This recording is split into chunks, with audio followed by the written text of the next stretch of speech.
And I understand the brothers and sisters, the bride of Christ, this is getting exhausting. This is tiring. But I'm telling you, all the evidence, all this was meant to happen, okay? This is now the fourth watch. Now remember, when Jesus, when he walked on water and saved the disciples, he came in the fourth watch of the night. That's what it says in Matthew. And I believe it was Peter who wanted to prove it was Jesus. And I forgot exactly how it transpired, but the Lord allowed him to walk on water too, until he lost faith, and then he started to sink. And then Jesus, he grabbed him out the water.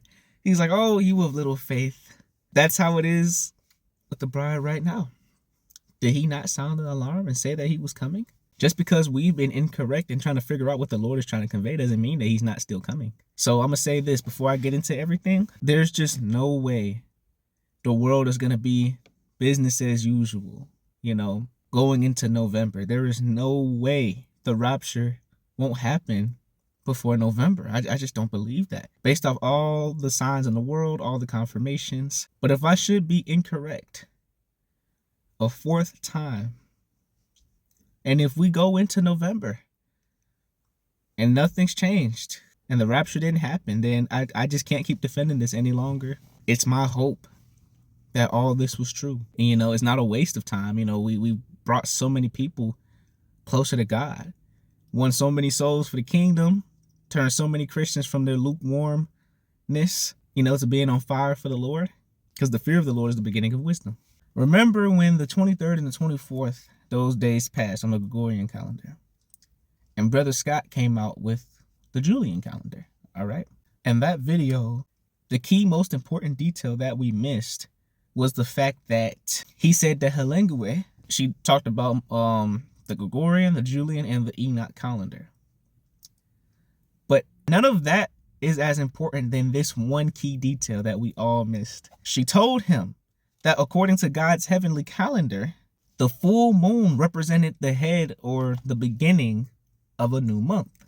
So if we look back to when our full moon was, of course we know October 6th and 7th, but when it hit its brightest illumination, because this was a super moon, a harvest moon. It was the brightest it's ever been in decades. That's why I believe this is the moon of moons, because of what's about to happen.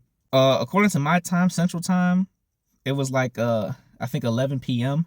is when it hit its brightest illumination. But we're just going to go off Israel time, which is around 7 a.m. 7 a.m., October 7th. That's our Gregorian calendar. According to the Enoch calendar, or God's heavenly calendar, that would be September 1st. Okay? So, there's 22 days between September 1st and September 23rd.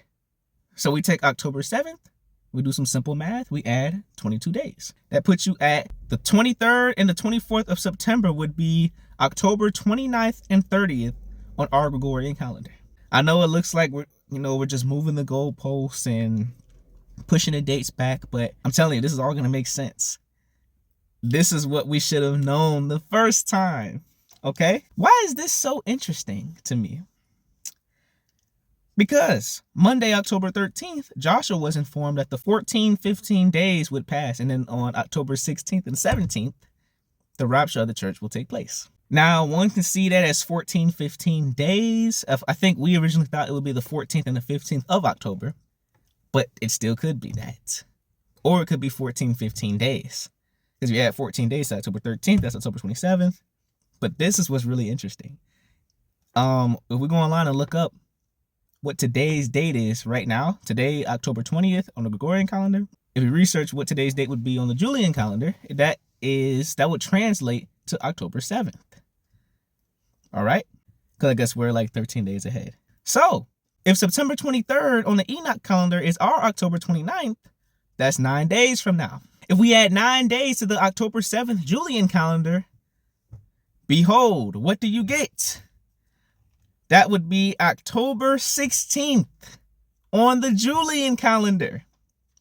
So September 23rd and 24th on the Enoch calendar is our October 29th and 30th. Per the Julian calendar, that would be October 16th and 17th. Now one would say, oh, well, why would Jesus do this and put it? Don't question God. He has a purpose for everything he does. But he's not a man that he should lie.